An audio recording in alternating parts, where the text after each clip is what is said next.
बोलो श्री सद्गुरुदेव महाराज की जय। श्री राधा कृष्ण भगवान की जय। श्रीमद् भागवत महापुराण की जय। जय जय श्री राधे, जय जय श्री राधे, जय जय श्री राधे श्याम।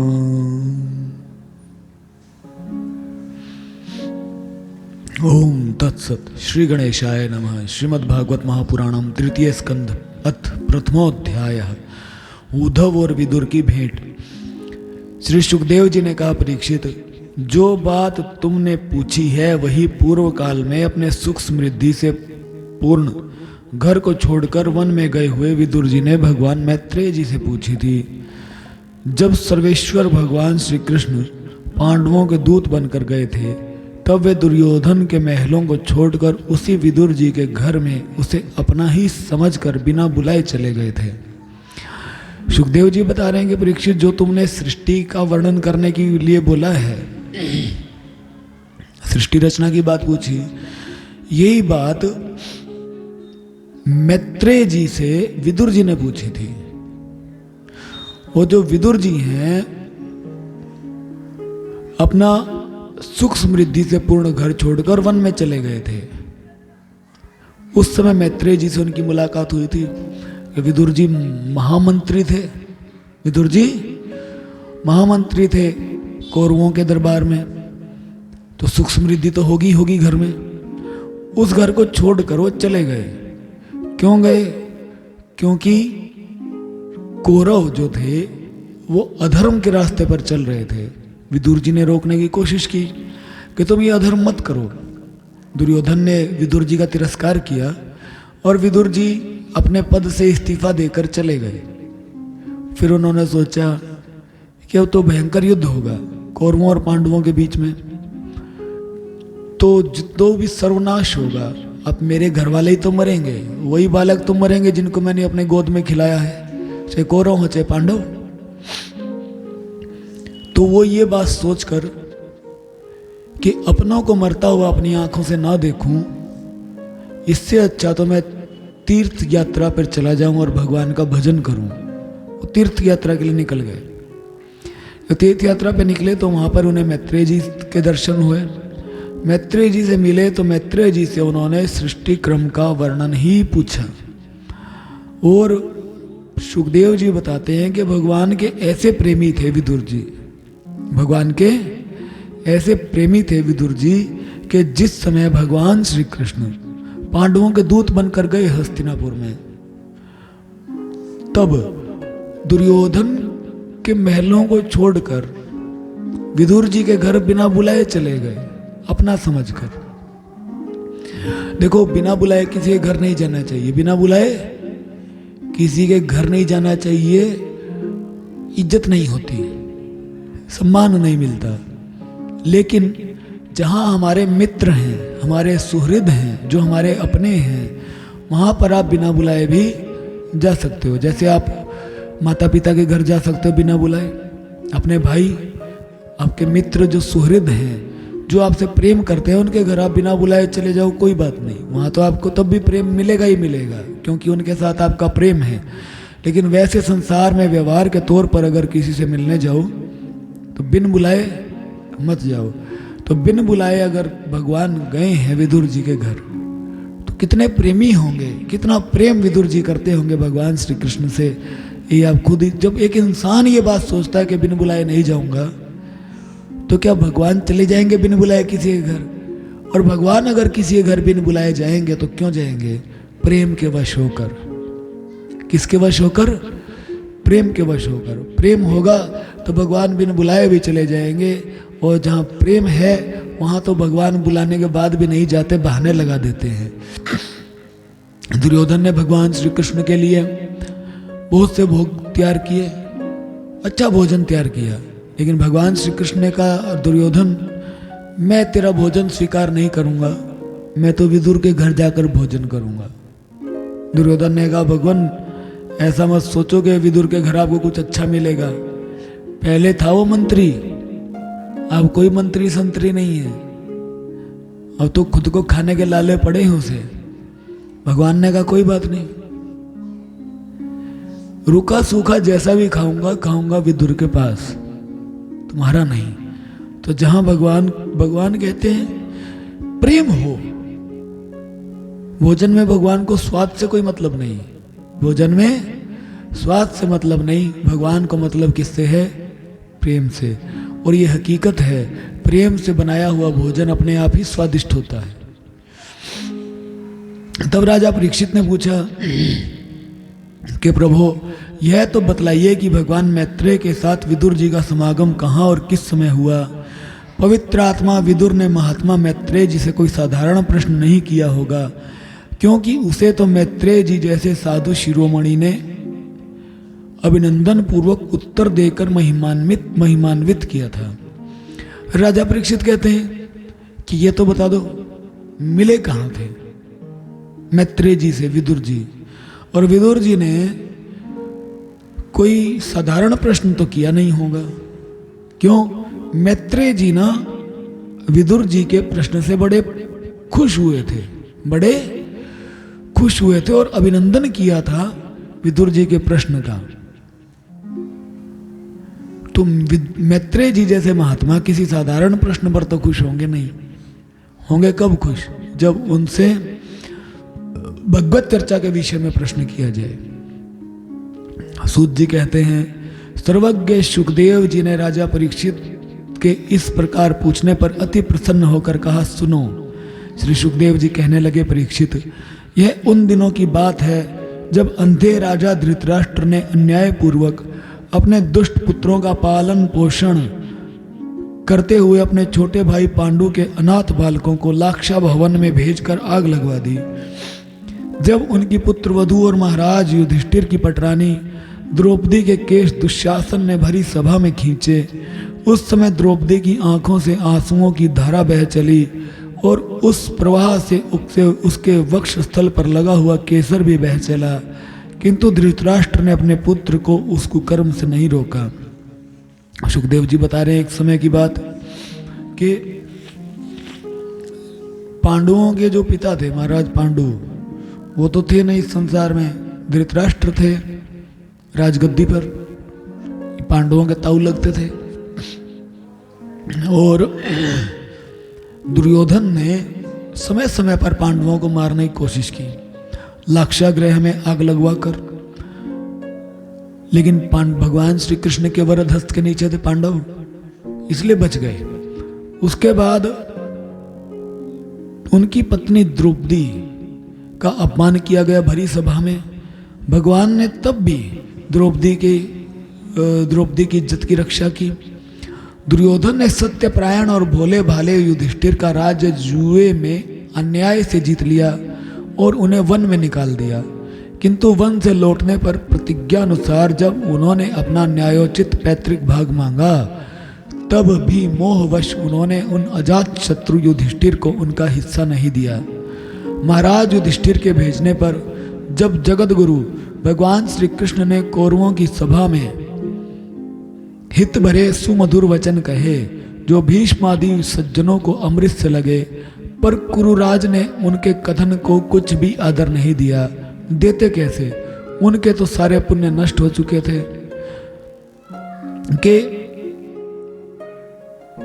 जुए में अन्याय से जीत लिया गया युधिष्ठिर का सारा राज्य।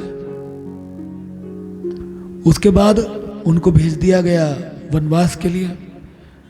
वनवास पूरा हुआ, तब युधिष्ठिर ने वापिस आकर अपना राज्य मांगा कि मेरा राज्य दे दो। दुर्योधन ने कहा मैं नहीं दूंगा बिल्कुल भी। दुर्योधन ने मना किया। तब महाराज युधिष्ठिर ने भगवान श्री कृष्ण को भेजा, ये कन्हैया आप जाओ, शायद आपकी मान लें, समझ जाएं। भगवान श्री कृष्ण पांडवों के दूत बनकर गए, जाकर समझाया कि पांडवों को उनका राज्य दे दिया जाए वापस। लेकिन जो कुरुराज महाराज धृतराष्ट्र ने उनके कथन का आदर नहीं किया। क्यों नहीं किया?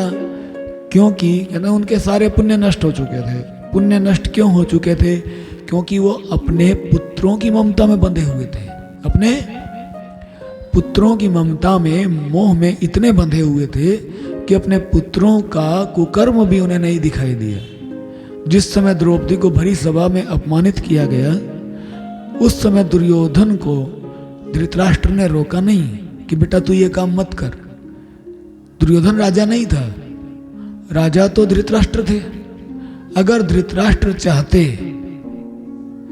तो उस कुकर्म से, दुष्कर्म से दुर्योधन को रोक सकते थे, लेकिन नहीं।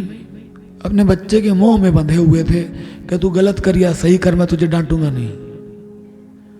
जो मनुष्य ऐसा कार्य करता है उसके सारे पुण्य नष्ट हो जाते हैं। अपने बालकों को जो गलत रास्ते पर चलने से नहीं रोकता, उसके सारे पुण्य नष्ट हो जाते हैं। और जो अपने बालकों को सही राह पर चलाता है, भगवान की भक्ति के राह पर चलाता है, वो अवश्य भगवान का प्यारा हो जाता है। फिर जब सलाह के लिए विदुर जी को बुलाया गया, तब मंत्रियों में श्रेष्ठ विदुर जी ने राज्य भवन में जाकर बड़े भाई धृतराष्ट्र के पूछने पर उन्हें वह सम्मति दी जिसे नीति शास्त्र के जानने वाले पुरुष विदुर नीति कहते हैं। जब भगवान श्री कृष्ण ने समझाया, नहीं समझे। भीष्म जी को भी बड़ी प्यारी लगी भगवान की बात, भीष्म जी ने भी बोला तो भी नहीं समझे। या क्यों? अपने पुत्रों की जिद के आगे धृतराष्ट्र कुछ देखते ही नहीं थे। तब धृतराष्ट्र ने अपने छोटे भाई विदुर जी को बुलाया कि तुम आकर सलाह दो। देखो पता क्या है, आप गलत रास्ते चल रहे हो, आप गलत रास्ते चल रहे हो। गलत रास्ते चलते चलते आप 10-15 किलोमीटर दूर निकल गए, ठीक। और वहां पर किसी आदमी से पूछा, हाँ भाई जहां हमने इस अमुक स्थान पर जाना है तो क्या हम सही राह जा रहे हैं? वो कहे नहीं नहीं नहीं, आप गलत रास्ते पे आ गए, आप वापस मुड़ो, पीछे जाओ, 15-20 किलोमीटर आप आगे आ गए हो, वापस मुड़ो। तो आप सोचोगे ये झूठ तो नहीं बोल रहा, विश्वास नहीं करोगे। आप किसी दूसरे से पूछोगे, अपना 15-20 किलोमीटर का चक्कर लगाने के लिए किसी दूसरे से पूछोगे, तब तक पूछोगे जब तक आपको कोई ये ना कह दे कि हाँ भैया सही जा रहा तू।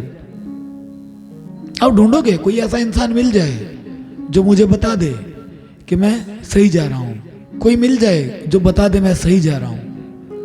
अगर आपको कोई ऐसा मिल गया, हाँ भैया तुम सही जा रहे हो, तो तुम उस गलत रास्ते पर उसे सही सोचकर आगे बढ़ते जाओगे, लेकिन बढ़ोगे जरूर, लेकिन उस मंजिल से दूर होते जाओगे। भगवान श्री कृष्ण की बात नहीं मानी, भीष्म पितामह की नहीं मानी, कह रहे हैं विदुर जी को बुला लूं, कहीं विदुर ही कह दे कि हाँ बड़े भैया आप सही कर रहे हो। यह सोच के उन्होंने विदुर जी को बुला लिया। लेकिन विदुर जी महात्मा थे, गलत को गलत और सही को सही कहना जानते थे। अब आपको जितने भी लोग मिले सारे ही कह दे कि भाई आप गलत रास्ते पे जा रहे हो, गलत रास्ते पे जा रहे हो, गलत रास्ते पे जा रहे हो, तो शायद आप वापस मुड़ जाओ, तो शायद आप वापस मुड़ जाओ। लेकिन अगर आपका कोई अतिशय प्रिय बंधु बांधव, कोई मित्र जिस पर आप बहुत ज्यादा विश्वास करते हो, वो आपको मिल जाए और वो कहे कि यही रास्ता सही है जिस पे तू जा रहा है, तो आप सारी दुनिया की नहीं मानोगे, आप किसकी मानोगे? केवल एक की मानोगे जिस पर आप विश्वास बहुत ज्यादा करते हो, जिससे प्रेम अधिक करते हो। तो धृतराष्ट्र भी सोच रहे हैं कि विदुर जी से भी पूछूं। विदुर जी भी यही बोलेंगे कि तुम गलत चल रहे हो। लेकिन धृतराष्ट्र मानेंगे किसकी? जो उनका अपना प्रिय है, जिससे अत्यधिक प्रेम करते हैं। कौन? दुर्योधन। उनका अपना बेटा दुर्योधन, उसी की मानेंगे आगे। लेकिन फिर भी बुला लिया विदुर जी को भी। तो विदुर जी ने कहा कि महाराज आप अजात शत्रु महात्मा युधिष्ठिर को उनका हिस्सा दे दीजिए, वे आपके न सहने योग्य अपराध को भी सह रहे हैं। भीम रूप काले नाग से तो आप भी बहुत डरते हैं। देखिए वह अपने छोटे भाइयों सहित बदला लेने के लिए बड़े क्रोध से फुफकारे मार रहा है। अब विदुर जी ने भी यही बात बोली, वो कोई भगवान से अलग थोड़ी ना थे। विदुर जी ने भी बोला वापिस 2 राज्य। आप ऐसा अपराध कर रहे हो उनका जो सहने लायक नहीं है, लेकिन आप बड़े हो, उनके पिता समान हो, इसीलिए वो आपका अपमान नहीं कर रहे। अन्यथा ये पांडव भगवान श्री कृष्ण के वरद हस्त के नीचे हैं और ये समर्थ हैं अपना हिस्सा लेने में, ले सकते हैं। भीम से तो आप भी डरते हो, भीम से तो डरते हैं। भीम से क्यों डरते थे? भीम एक तो गुस्सा बहुत ज्यादा था उसमें, एक तो गुस्सा बहुत ज्यादा। अब केवल गुस्सा हो तो ना भी डरे, दूसरा उसमें ताकत बहुत ज्यादा। सामने इंसान अगर शक्तिशाली हो बहुत, है ना, लेकिन शांत हो तो हमें उससे डर लगेगा? नहीं लगेगा। सामने इंसान हो बहुत ज्यादा गुस्सेल, लेकिन उसमें ताकत ना हो तो हमें डर लगेगा? नहीं लगेगा। जैसे एक नाग हो भयंकर, भीम को काले नाग की संज्ञा दी है। भीम को यहां पर काले नाग की संज्ञा दी विदुर जी ने। एक नाग हो भयंकर, लेकिन उसके दांत ना हो जहर के, तो तुम्हें डर लगेगा? पकड़ोगे और गले में डाल लोगे। जहर तो है नहीं इसमें, लेकिन अगर जहर भी हो और फुफकारे मार रहा हो, बड़े गुस्से में हो, तो मतलब भैया भाग लो इसके आगे से, है ना। कोई साधारण सा कीड़ा कांटा हो, गुस्सा उसमें चाहे कितना भी हो, लेकिन उसमें जहर नहीं है, तो तुम डरोगे? आ गया तुझे तो अभी मार दूंगा मैं। छोटा सा मच्छर है, डरते हो? कितने ही गुस्से से तुम्हें काटने के लिए आए, तुम कहोगे अरे मसल दूंगा तुझे, निकल जा।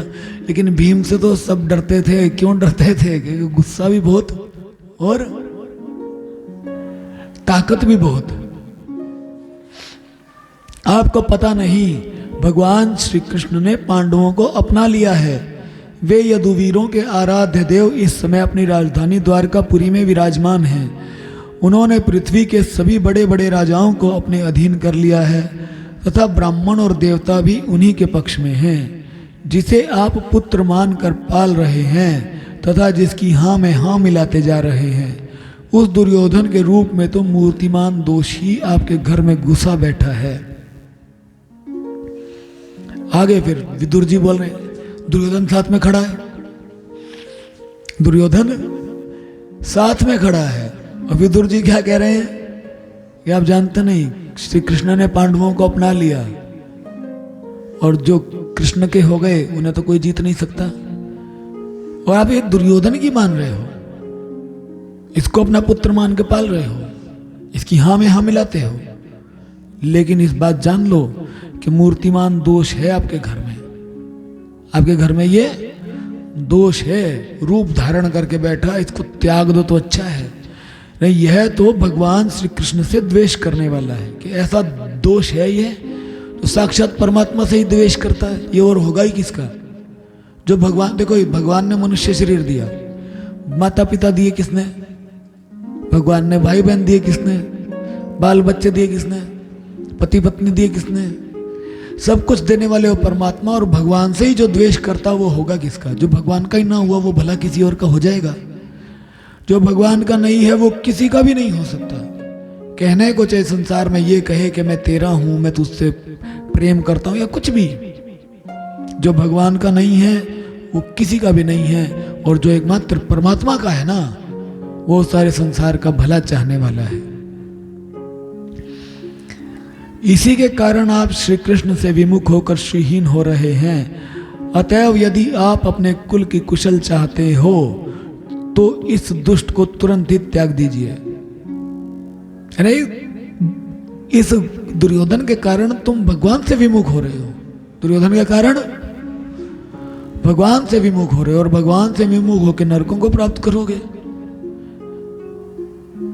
इसीलिए अगर आप अपने कुल की कुशल, अपने अकेले की नहीं, कोई एक इंसान अगर भगवान से विमुख हो जाए तो पूरा उसका कुल नष्ट हो जाता है, पूरा कुल नष्ट हो जाता है। इसीलिए विदुर जी कह रहे हैं कि अगर आप अपने कुल की कुशलता चाहते हो, इस दुष्ट को त्याग दो। शरीर का अगर एक अंग खराब हो जाए, शरीर का एक अंग खराब हो जाए, डॉक्टर कहे जी काटना पड़ेगा, आपको नहीं, मेरा ये अंग मान लो टांग है या हाथ है, नहीं नहीं इसके बिना मैं कैसा लगूंगा, किसी की टांग खराब हो जाए, डॉक्टर के काटना पड़ेगा, टांग काटनी पड़ेगी। वो कहे नहीं डॉक्टर साहब टांग के बिना तो मैं लंगड़ा लगूंगा, ये वो ऐसे वैसे, मैं नहीं कटवाऊंगा। तो थोड़े टाइम में क्या होगा, हैं? उस एक खराब टांग की वजह से पूरा शरीर खराब हो जाएगा। उस एक खराब अंग की वजह से पूरा शरीर खराब हो जाएगा, नष्ट हो जाएगा। इसीलिए पूरे शरीर की रक्षा के लिए डॉक्टर सलाह देते हैं, भाई जो अंग खराब हो गया ना इसे कटवा लो, नहीं तो तुम नष्ट हो जाओगे। अपेंडिक्स का ऑपरेशन होता ना लोगों का, नहीं हमारा गले का ऑपरेशन हुआ ना, गले में टॉन्सिल्स पक गए थे। डॉक्टर ने कहा ये इन्फेक्शन करेंगे आपके शरीर में, बार बार निकाल दें। मैंने कहा निकाल दो जी, और क्या करें। ऐसे ही इंसान जो है, अगर घर में एक इंसान ऐसा हो जो आपके पूरे कुल का सत्यानाश करने वाला है, उसका त्याग कर दो तो अच्छा है, उसका त्याग कर दो तो अच्छा है, नहीं तो पूरा कुल नष्ट करवा देगा, वो पूरे परिवार को नष्ट कर देगा। लेकिन कई लोग होते हैं उस एक इंसान की ममता में अपने पूरे कुल को नष्ट करवा ही लेते हैं। जैसे धृतराष्ट्र, दुर्योधन का त्याग कर देते, पूरा कुल सुरक्षित था, पूरा कुल सुरक्षित हो जाता। लेकिन दुर्योधन का त्याग नहीं किया, विदुर जी ने बोला तब भी नहीं किया, पूरा का पूरा कुल नष्ट हो गया। अभी ये विदुर जी हैं, दुर्योधन वहीं खड़ा है, दुर्योधन वहीं खड़ा है, उसके सामने ही कह रहे इसको त्याग दो, मूर्तिमान दोष है। हम लोग क्या करेंगे कि अरे वो सुनने लग रहा, रुक जा, चुप चुप, आ गया आ गया, बोलते हैं ना। किसी की बात कर रहे हैं, अच्छाई या बुराई किसी को बता रहे हैं, और वो आ गया, चुप चुप चुप चुप, शांत हो जाओ। ऐसा ही होगा ना। लेकिन विदुर जी सामने ही बोल रहे हैं, क्यों? डरते नहीं हैं, सत्यवादी हैं। सच्चाई बोलने में डर किस बात का? सत्य परमात्मा का स्वरूप है, और परमात्मा के स्वरूप को हम अपनाएं, उसमें डर किस बात का? एक समय की बात है, गुरु महाराज जी थे उस समय, तो महाराज जी सुबह सुबह आरती के समय कुछ भक्त जन आते थे, आरती के समय आरती करते थे, फिर महाराज जी के पास बैठ जाते थे, तो 5-10 मिनट महाराज जी कथा कर देते थे। जब कथा कर चुके गुरु महाराज जी, प्रसाद भी दिया सबको महाराज जी ने अपने हाथों से, सभी भक्तजन जाने लगे। 2 भक्त और जा रहे थे, महाराज जी ने बोला तुम इधर आओ। आए, मैं महाराज जी के पास में ही खड़ा था, महाराज जी ने पास में बुलाया, उन्होंने कान लगा के महाराज जी के पास सुनना शुरू किया। उन्होंने सोचा पता नहीं महाराज जी क्या शाबाशी देंगे। महाराज जी कहते तुम दोनों ना चोर हो। मैं भी हैरान हो गया कैसे किसी भी इंसान को, कोई भी इंसान इतना स्पष्ट रूप से, इतना प्यार से उसकी सच्चाई बता दे, उसे आईना दिखा दे। हो सकता हम अब चोर को चोर बोलोगे डरोगे आप, चोर को चोर बोलोगे तो डरोगे। लेकिन महाराज जी कोई डरे नहीं, सच्चाई बोलने आ तो तुम चोर हो, सुधर जाओ, अभी समय है। एक भक्त तो था जो उन्होंने कहा चलो ठीक है महाराज जी, चले गए। दूसरा बिखर गया, आज तक बिखरा हुआ, वो आज तक बिखरा हुआ है। समय समय पर थोड़ा सा ठीक हो जाता है, फिर थोड़ी देर बाद फिर बिखर जाता है, फिर थोड़ा ठीक होता है, फिर बिखर जाता है। तो जो सतगुरु के, भगवान के समझाने पर भी ना समझे, वो बेवकूफ प्राणी, वो बेवकूफ प्राणी होता है और अंत में अपने आप को नष्ट कर लेता है। धृतराष्ट्र ने ऐसा ही किया। फिर विदुर जी को बुलाया कि शायद विदुर मेरी हाँ में हाँ मिला दे, विदुर शायद बोल दे कि बड़े भैया बिल्कुल सही कर रहे हो। लेकिन विदुर जी ने भी बोल दिया दुर्योधन का त्याग कर दो तो आपके कुल की कुशलता रहेगी। और जीव को चाहिए, ये हकीकत है, बुरा मानो या भला मानो, भागवत जी कह रहे हैं, विदुर जी कह रहे हैं भागवत में कि अगर एक प्राणी के त्यागने से आपके कुल की कुशलता है तो त्याग दो, उसके मोह में मत पड़े रहो, उसके मोह में मत पड़े रहो। और विदुर जी का ऐसा सुंदर स्वभाव था कि साधु जन भी उसे प्राप्त करने की इच्छा करते थे। लो सुखदेव जी कह रहे हैं विदुर जी का सुंदर स्वभाव है। इस स्वभाव को सुखदेव जी क्या कह रहे हैं? ये स्वभाव सुंदर है। जबकि संसार में लोग क्या कहेंगे, ये कोई स्वभाव है, चोर के मुंह पे चोर बोलना, ये तो गलत बात है। बेइज्जती कर दी विदुर जी ने, जिसके घर में रह रहे हैं उसी की बेइज्जती कर रहे हैं। लेकिन सत्यवादिता, यही स्वभाव सबसे अधिक सुंदर है। निडर होकर सत्य बोलो, निडर होकर सत्य बोलो।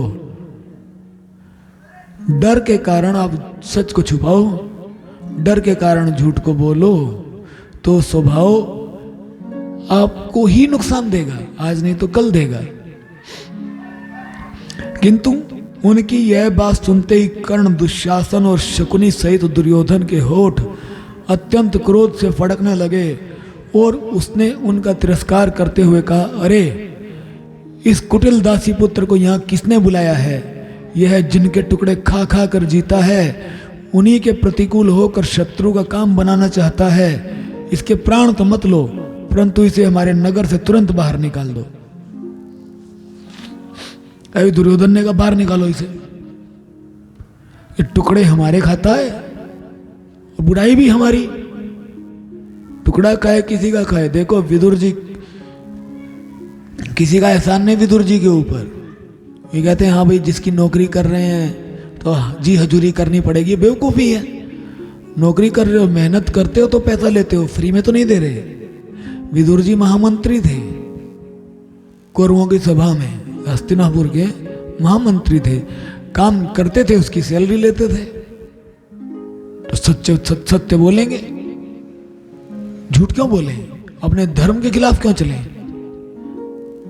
लेकिन दुर्योधन कह रहा है हमारे टुकड़े खा के जी रहा है। तुम्हारे टुकड़े कैसे खा रहा है? अपने जितना काम करता है उतनी तनख्वाह लेता है। दुर्योधन ने कहा इसको बाहर निकाल दो, जान से तो मत मारो, चाचा है, लेकिन बाहर निकाल दो। और ये हकीकत है कि आप गलत को अगर गलत बोलोगे ना, गलत को अगर आप गलत बोलोगे, उसे गुस्सा आएगा, उसे गुस्सा आएगा। क्यों? क्योंकि वो माया के तमोगुण के भीतर बंधा हुआ है, इसीलिए वो गलत है। और तब तक वो अपने आप को गलत सुनना नहीं चाहेगा जब तक वो उस तमोगुण से बाहर नहीं निकलेगा। तमोगुण से बाहर वो तब तक नहीं निकलेगा जब तक भगवान की शरण में नहीं जाएगा, भगवान का भजन नहीं करेगा। भगवान का भजन करेगा तो तमोगुण को पार कर पाएगा। तमोगुण को पार कर पाएगा तो अपनी गलती को वो देख पाएगा। इसलिए ऐसे प्राणी को अगर आप आईना दिखा दो, गुस्सा करेगा, वो गुस्सा करेगा, तुम्हारी गलती ढूंढेगा। तुमने आईना क्यों दिखाया? मेरी शक्ल तो है भाई गंदी है, तूने मुझे आईना क्यों दिखाया? अरे भैया हमने तो ये बताया है, आईना देख ले, तेरे चेहरे पर मैल है, धो ले इस चेहरे को, इस चेहरे को धो ले। लेकिन कहीं नहीं, मेरा चेहरा गंदा था, तूने मेरा मजाक उड़ाने के लिए मुझे आईना दिखाया। होते हैं नहीं होते ऐसे लोग? तो यही बेवकूफी दुर्योधन भी कर रहा है। तब भाई के सामने ही कानों में बाण के समान लगने वाले इन अत्यंत कठोर वचनों से मर्माहत होकर भी विदुर जी ने कुछ बुरा नहीं माना और भगवान की माया को प्रबल समझकर अपना धनुष राज द्वार पर रख वे हस्तिनापुर से चल दिए। अब विदुर जी ने देखा राजा तो धृतराष्ट्र है, और उनको धमका रहा है कौन? दुर्योधन। लेकिन धृतराष्ट्र कुछ नहीं बोला बीच में। क्यों नहीं बोला? क्योंकि अपने पुत्र के मुंह में इतना बेसुध हुआ पड़ा था, पागल हुआ पड़ा था कि जो बेटा करेगा वो सही है। और इस कारण उसने अपने पूरे कुल का सर्वनाश करवा लिया।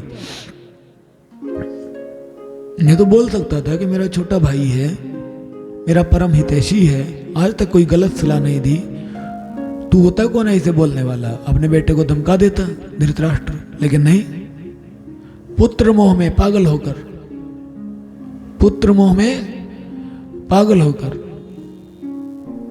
कुछ भी नहीं कहा अपने बेटे को। और विदुर जी को भी एक बार भी नहीं कहा कि चलो ये तो बच्चा है, छोड़ इसकी बातों को, मुझे तेरी जरूरत है, मेरे पास रहे। विदुर जी ने जब देखा कि भाई को कोई फर्क नहीं पड़ता, राजा को कोई फर्क नहीं पड़ रहा, युवराज ने निकाल दिया, तो उन्होंने अपना धनुष रख दिया उनके द्वार पर, ये लो जी, राजद्वार पर रखा और सोचा भगवान की माया ही है प्रबल, भगवान की माया में बंद कर ये अपने सर्वनाश की ओर जा रहे हैं, इन्हें समझ में भी नहीं आ रहा। भगवान की माया में, भगवान की माया से बंद कर अपने सर्वनाश की तरफ जा रहे हैं। एक बार क्या हुआ, भगवान विष्णु गरुड़ जी के ऊपर बैठकर भगवान शिव के पास गए। भगवान शिव से मिलने के लिए वो तो चले गए शिव जी के पास, गरुड़ जी बाहर खड़े रहे। तो गरुड़ जी ने देखा एक चिड़िया बड़ी सुंदर, बहुत सुंदर, बड़ी प्यारी पेड़ के ऊपर बैठी है, और तभी उनके सामने मृत्यु मूर्तिमान होकर खड़ी हो गई, मतलब काल आ गया और चिड़िया को देखने लगा, घूर घूर कर, घूर के देखने लगा काल उस चिड़िया को। गरुड़ जी ने सोचा ये काल अवश्य इस चिड़िया को नष्ट कर देगा, ये काल अवश्य इस चिड़िया को नष्ट कर देगा, तो इस चिड़िया को मुझे बचाना चाहिए।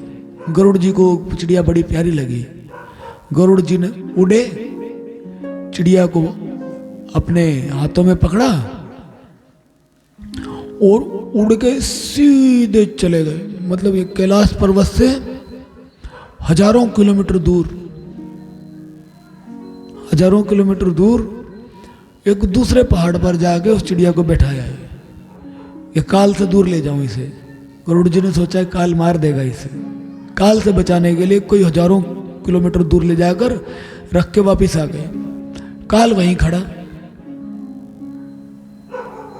गरुड़ जी आकर काल को कहने लगे, हाँ भाई क्या हुआ, अब बता। बड़ा देख रहा था घूर घूर के उस चिड़िया को, मारेगा उसे?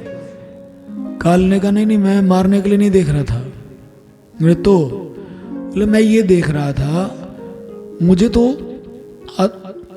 इसकी आयु हो गई पूरी, इसकी आयु हो गई थी पूरी, और मैं जब आया इसे लेने तो ये जो चिड़िया है ना,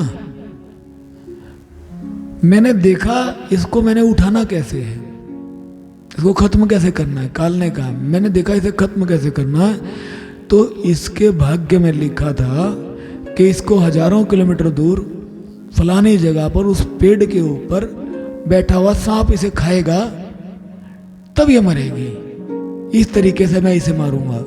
मतलब मैं बस हैरानी से ये देख रहा था कि अगली 1 या 2 मिनट के अंदर अंदर ये छोटी सी चिड़िया ये हजारों किलोमीटर दूर उस पेड़ पर जाएगी कैसे, वहां पर नाग बैठा इंतजार कर रहा है इसका कि वो आए और मैं खाऊं। बोला ये काम आपने कर दिया। गरुड़ जी ने सोचा ओहो ये क्या किया मैंने, कि जिसको बचाना चाहता था उसको तो उठा के मैं काल के मुंह में डाल के आया हूं। वो सांप था इसका काल। तो भगवान की माया ऐसी है, जिस समय जिसने जहां मरना है वो वहां पर अपने आप पहुंच जाता है, जहां पर जिसने नष्ट होना वो अपने आप वहां पहुंच जाता है। विदुर जी ने यही सोचा कि ये तो नष्ट होने वाले हैं, तुम निकलो यहां से। कौरवों को विदुर जैसे महात्मा बड़े पुण्य से प्राप्त हुए थे।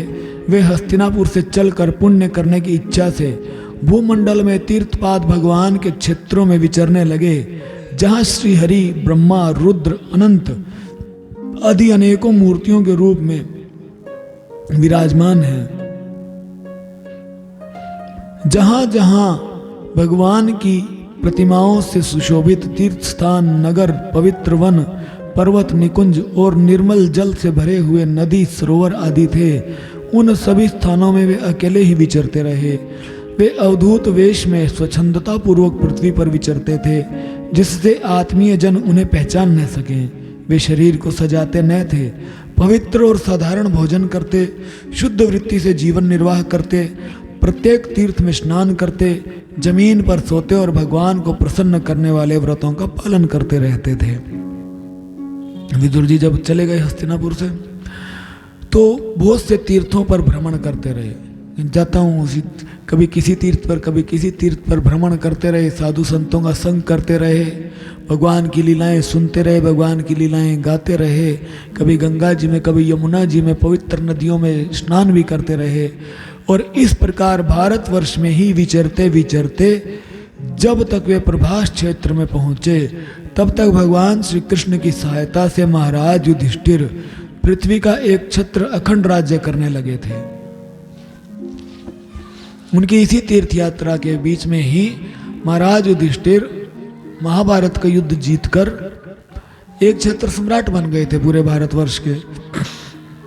वहां उन्होंने अपने कौरव बंधुओं के विनाश का समाचार सुना, जो आपस की कलह के कारण परस्पर लड़ भिड़ कर उसी प्रकार नष्ट हो गए थे, जैसे अपनी ही रगड़ से उत्पन्न हुई आग से बांसों का सारा जंगल जलकर खाक हो जाता है। यह सुनकर वे शोक करते हुए चुपचाप सरस्वती के तीर पर आए। वहां पर प्रभास क्षेत्र में उन्हें पता चला कि जितने भी मेरे भाई बंधु कौरव वीर थे, सबके सब नष्ट हो गए। और फिर वो गए सरस्वती नदी के किनारे। तब वहां उन्हें त्रित, उष्णा, मनु, पृथु, अग्नि, असित, वायु, सुदास, गो, गुह और श्राद्ध देव के नामों से प्रसिद्ध 11 तीर्थों का सेवन किया। इनके सिवा पृथ्वी में ब्राह्मण और देवताओं के स्थापित किए हुए जो भगवान विष्णु के और भी अनेकों मंदिर थे, जिनके शिखरों पर भगवान के प्रधान आयुध चक्र के चिन्ह थे और जिनके दर्शन मात्र से श्री कृष्ण का स्मरण हो आता था, उनका भी सेवन किया। वहां से चलकर वे धन धान्य पूर्ण सौराष्ट्र, सोवीर, मत्स्य और कुरुजांगल आदि देशों में होते हुए जब कुछ दिनों में यमुना तट पर पहुंचे, तब वहां उन्होंने परम भागवत उद्धव जी का दर्शन किया। जब तीर्थों पर घूमते घूमते पहुंचे यमुना जी के तट पर विदुर जी, तो वहां उन्हें मिले भगवान के परम भक्त उद्धव जी। वे भगवान श्री कृष्ण के प्रख्यात सेवक और अत्यंत शांत स्वभाव थे। वे पहले बृहस्पति जी के शिष्य रह चुके थे। विदुर जी ने उन्हें देखकर प्रेम से गाढ़ आलिंगन किया और उनसे अपने आराध्य भगवान श्री कृष्ण और उनके आश्रित अपने स्वजनों का कुशल समाचार पूछा। भगवान श्री कृष्ण के भाई थे, भगवान श्री कृष्ण के भाई थे उद्धव जी। और उद्धव जी से मिले, आलिंगन किया, गले लगाया, बड़ा जोर से कर, गाढ़ आलिंगन, जोर से गले लगाया प्रेम से विदुर जी ने। जब दो भक्त मिलते हैं तो उनका यही मिलन है। साधारण इंसान को तो कोई भक्त गले लगाएगा ना लगाएगा, लेकिन दोनों के दोनों भगवान के भक्त मिले तो गाढ़ आलिंगन किया, गले लगाया, क्योंकि उससे भगवान के प्रति प्रेम, भगवान के भक्त के प्रति प्रेम और श्रद्धा बढ़ जाती है। इसीलिए भगवान के जो दो भक्त होंगे जो परस्पर एक दूसरे की ही अवस्था के होंगे, एक दूसरे की बराबर अवस्था के होंगे, तो गले लगाएंगे। एक भक्त थोड़ा बड़ा होगा, एक मतलब ओहदे में, पदवी में थोड़ा बड़ा होगा, तो छोटे वाला उसके पैर छू लेगा, बड़ा आशीर्वाद दे देगा। लेकिन ये दोनों के दोनों लगभग एक समान भगवान के भक्त थे। विदुर जी ने गाढ़ आलिंगन किया और फिर कहा कि आप तो भगवान श्री कृष्ण के चरणों में रहते हो, अब बताओ कि कन्हैया कैसे हैं, उनका परिवार कैसा है। विदुर जी कहने लगे कि उद्धव जी पुराण पुरुष बलराम जी और श्री कृष्ण ने अपने ही नाभि कमल से उत्पन्न हुए ब्रह्मा जी की प्रार्थना से इस जगत में अवतार लिया है। वे पृथ्वी का भार उतार कर सबको आनंद देते हुए अब श्री वसुदेव जी के घर कुशल से रह रहे हैं ना। विदुर जी ने पूछा कि भगवान श्री कृष्ण और बलराम जी तो साक्षात परमात्मा है, ब्रह्मा जी उन्हीं के नाभि कमल से उत्पन्न हुए, ब्रह्मा जी ने ही प्रार्थना की कि पृथ्वी का भार उतारो, उन्हीं की प्रार्थना से श्री कृष्ण और बलराम के रूप में भगवान ने अवतार लिया है। तो ये बताओ, आनंद मंगल तो हैं, कुशल से तो हैं वो सब।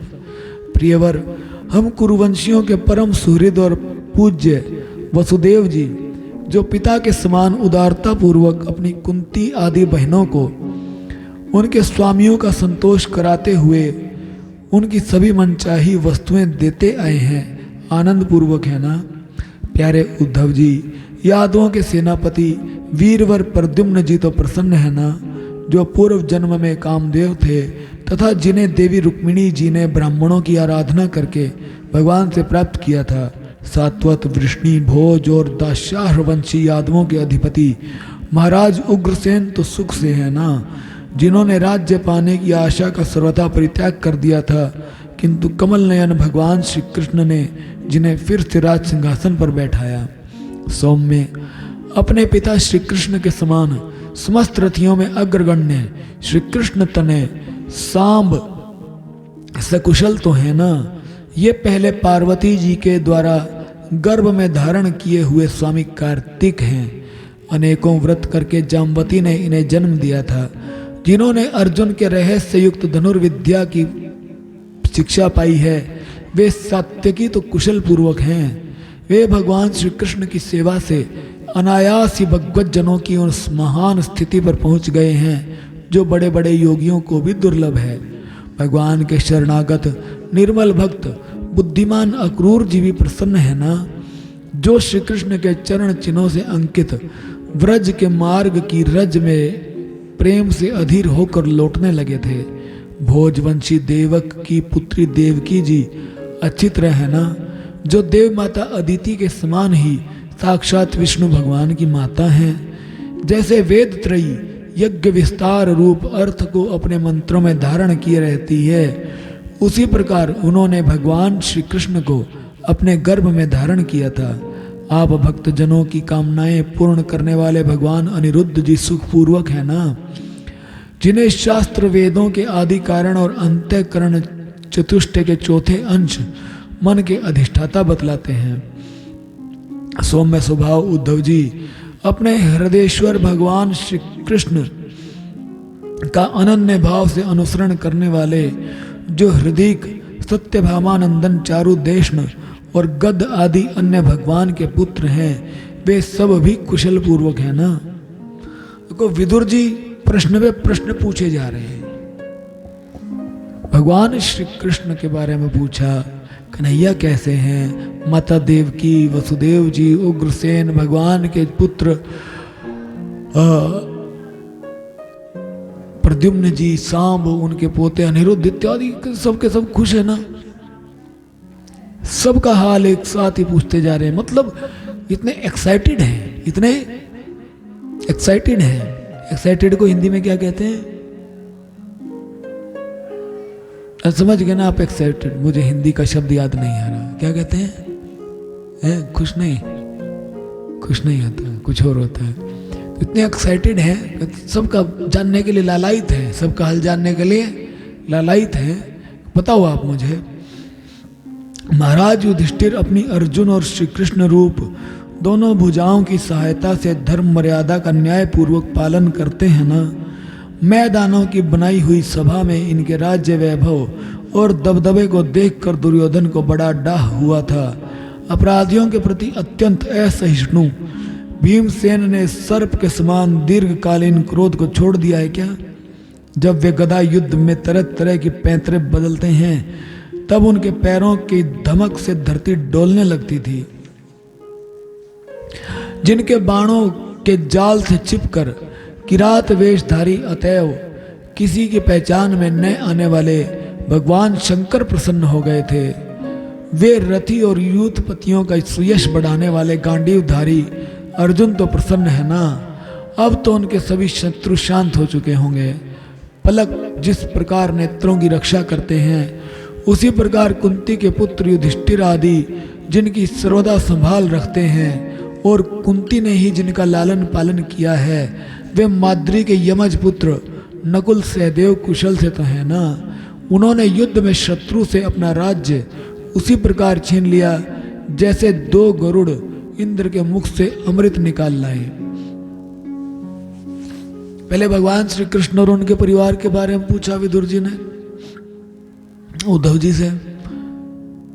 फिर पूछने लगे चलो पांडवों के बारे में बता दो, वो भी सब ठीक है।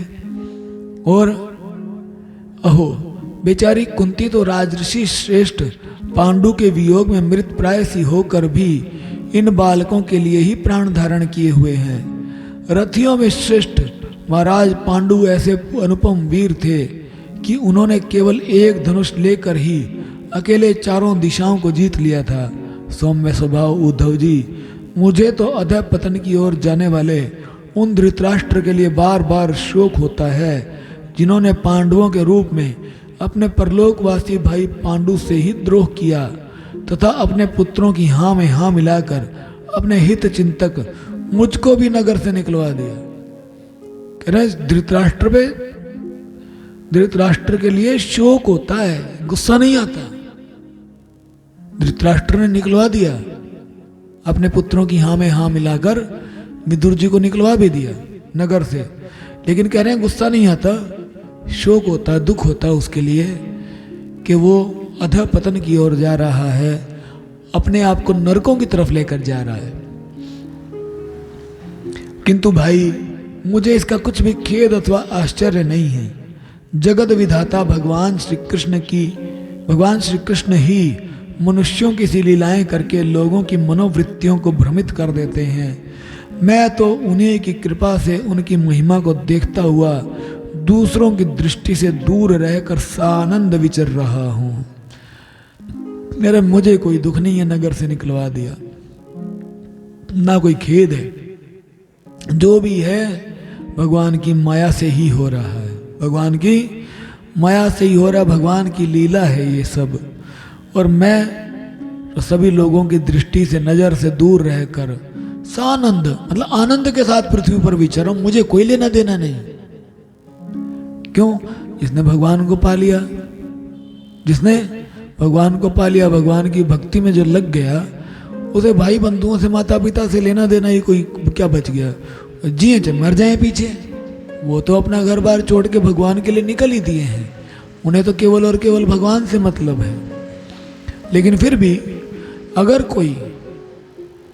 कोई दुखों का मारा जीव, इस संसार में भटका हुआ जीव जो भगवान से विमुख हो, ऐसे साधु संतों को मिल जाता है, विदुर जी जैसे महात्माओं को मिल जाता है, तो विदुर जी जैसे महात्मा उन भटके हुए जीवों का भी कल्याण कर ही देते हैं।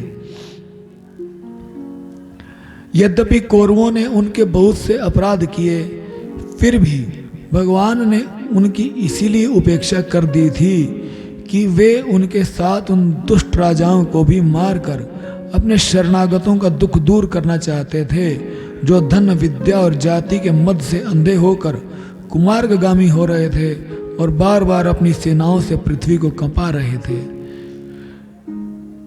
कि जो भगवान की कृपा से, भगवान की लीला ही ऐसी है, भगवान की माया ही ऐसी है, भगवान की माया में बंद कर ये लोग अपराध कर रहे थे।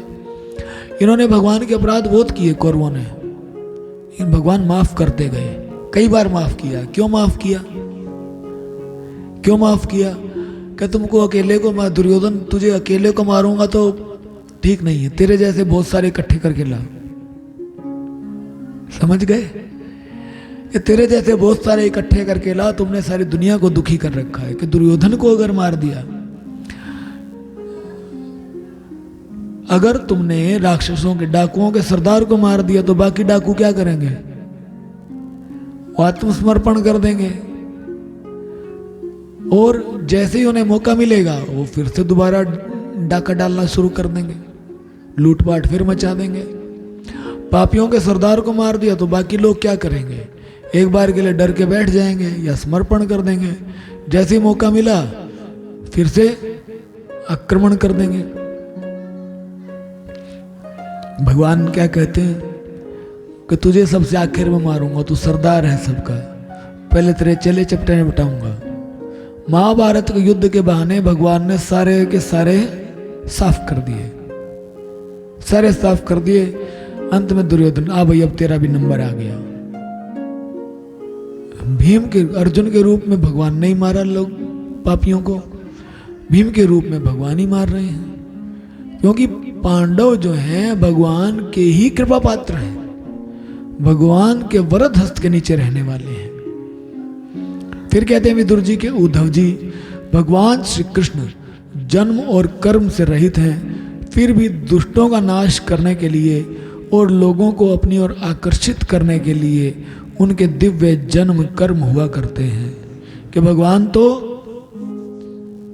जन्म और कर्म से रहित हैं, अजन्मा है, अकर्ता है, फिर भी दुष्टों का नाश करने के लिए और लोगों को अपनी ओर आकर्षित करने के लिए, मतलब साधारण मनुष्यों को और अपने भक्तों को अपनी तरफ आकर्षित करने के लिए। आकर्षित क्यों करेंगे भगवान? कि जो मनुष्य भगवान की तरफ आकर्षित होगा, भक्ति करेगा, मुक्ति को पाएगा। लोगों का कल्याण करने के लिए, आकर्षित करने के लिए मतलब लोगों का कल्याण करने के लिए, एक तो दुष्टों का नाश करने के लिए और लोगों का कल्याण करने के लिए ही भगवान जन्म धारण कर लेते हैं, जन्म दे लेते हैं, संसार में आ जाते हैं और कर्म भी भगवान करते हैं। विदुर जी कह रहे हैं, नहीं तो भगवान की तो बात ही क्या, दूसरे जो लोग गुणों से पार हो गए हैं उनमें भी ऐसा कौन है जो इस कर्माधीन देह के बंधन में पड़ना चाहेगा? नहीं तो भगवान की तो बात दूर रही, दूसरे जो लोग गुणों से पार हो गए हैं, जिन्होंने माया को जीत लिया है, क्या वो इस देह के बंधन में पड़ना चाहेंगे? कदापि नहीं। देह के बंधन में कौन पड़ा रहना चाहता है? जो माया के गुणों में पड़ा है वही चाहता है इस शरीर से मैं भोगों को भोगूं, और या फिर भोगों के प्रति भी अगर वैराग्य हो तो भी हम देह में रहना तब तक चाहते हैं जब तक हमें भगवान ना मिल जाए। क्यों? ये देह भगवान तक पहुंचाने का साधन है। भगवान मिल जाए फिर यही कहेगा भगवान देह में तब तक रख ले जब तक तेरी प्राप्ति ना हो जाए। तू मिल जाए तो देह का भी क्या, शरीर का भी क्या करना। भगवान की प्राप्ति से पहले शरीर छूट जाए, भगवान की प्राप्ति से पहले अगर शरीर छूट जाए तो फिर उसकी प्राप्ति के लिए दोबारा मनुष्य शरीर धारण करना पड़े। इसीलिए भगवान को जिसने प्राप्त नहीं किया है, मात्र वो इंसान ही इस देह के बंधन में रहना चाहेगा, दूसरा कोई नहीं रहना। मतलब बाकी रह कौन गया? जिसने भगवान को पा लिया। जिसने भगवान को पा लिया वो इस देह के बंधन में रहना नहीं चाहता, क्योंकि ये देह कर्माधीन है, कर्मों के अधीन है, कर्मों से बनी है। जैसे जैसे हमने कर्म किए वैसी वैसी हमें देह मिली है। कर्माधीन देह के बंधन में कौन पड़ना चाहेगा? क्या तुम पड़ना चाहोगे दोबारा शरीर मिले? तब तक चाहेंगे जब तक हम माया में बंधे हैं, जब तक हम माया में बंधे हैं। जैसे ही माया से पार हो गए, भगवान को पा लिया, उसके बाद देह में कौन जाना चाहे? साधारण इंसान नहीं जाना चाहेगा। जो उसने माया को पार कर लिया वो भी नहीं जाना चाहेगा। साधारण इंसान जिसने माया को पार कर लिया वो भी इस देह के बंधन में नहीं पड़ना चाहेगा। तो भगवान क्यों देह धारण करें? साक्षात परमात्मा इस देह में क्यों बंधे? एक ही कारण है, एक ही कारण है, लोगों का कल्याण करने के लिए, अपने भक्तों का कल्याण करने के लिए और दुष्टों का नाश करने के लिए ही भगवान देह धारण करते हैं। अतः मित्र, जिन्होंने अजन्मा होकर भी अपनी शरण में आए हुए समस्त लोकपाल और आज्ञाकारी भक्तों का प्रिय करने के लिए यदुकुल में जन्म लिया, उन पवित्र कीर्ति श्री हरि की बातें सुनो। उद्धव जी को कह रहे हैं विदुर जी कि जिन्होंने अजन्मा होकर भी जन्म लिया यदुकुल में अपने भक्तों का प्रिय करने के लिए, अजन्मा होकर भी जन्म लिया भक्तों का प्रिय करने के लिए। अजन्मा है, भगवान के जन्म नहीं होते, लेकिन फिर भी संसार की दृष्टि में उन्होंने जन्म, संसार की नजर में उन्होंने जन्म लिया है। फिर यानी उन्हीं पवित्र कीर्ति, जिनकी कीर्ति बड़ी पवित्र है, उन श्री हरि की बातें सुनाओ, उन्हीं की कथा सुनाओ, और कोई बात पूछ ही नहीं रहे। सीधा मिले यूं नहीं कि तेरा हाल क्या हाल, हाँ भाई ठीक है, कहां से आया, क्या कर रहा है, कुछ नहीं पूछा। विदुर जी ने ये नहीं पूछा कि कहां से आया, कहां जाएगा, क्या कर रहा है यहाँ पर। भाई तू तो द्वारका में रहने वाला, तू यहाँ यमुना किनारे यहाँ पे क्या कर रहा है। द्वारका में तो यमुना जी जाती नहीं है, यमुना जी तो इधर ही रह गई। कि तुम द्वारका में रहने वाले यहाँ पे यमुना जी के किनारे क्या कर रहे हो, बताओ जरा। कुछ भी नहीं पूछा। क्या पूछा, भगवान ठीक है, भगवान के भक्त ठीक है, कुछ उन्हीं की कथाएं सुनाओ, उन्हीं की बातें सुनाओ। विदुर जी जानते हैं जब दो भक्त मिलेंगे तो क्या होगा, भगवान की बातें। विदुर जी इस बात को जानते हैं कि भगवान की कथा के अतिरिक्त अगर हम कुछ कहने या सुनने का प्रयत्न करेंगे तो उन्हीं बातों के बंधन में बंध कर भगवान से दूर हो जाएंगे। इसलिए अच्छा है कि भगवान की कथा सुने, भगवान की कथा सुनाएं। इति श्रीमद्भागवते महापुराणे पारमहंस्यां संहितायां तृतीय स्कंधे विदुरोद्धव संवादे प्रथमोऽध्यायः। बोलो श्री सद्गुरुदेव महाराज की जय, श्री राधा कृष्ण भगवान की जय, श्रीमद्भागवत महापुराण की जय। जय जय श्री राधे, जय जय श्री राधे, जय जय श्री राधे श्याम।